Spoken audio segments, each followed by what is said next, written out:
Magnanakaw tayo guys dito sa may bahay ng likod ng bahay ko. Ay, hindi pala, bahay ng iba.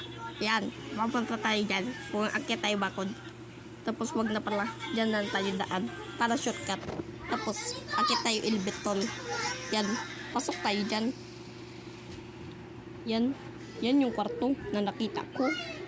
Tapos, yan, pumasok tayo dyan. Yan, yun yung computer and shop. Yan, tumalon ako kasi may nakita ko dun. Yan, wala na. Clark ay isang mabuting bata.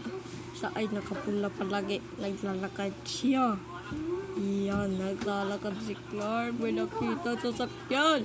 Kumanda, marurot.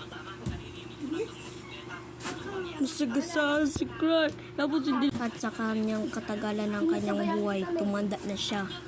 Nag-jeep na lang siya. Umalis sa kanyang jeepney driver.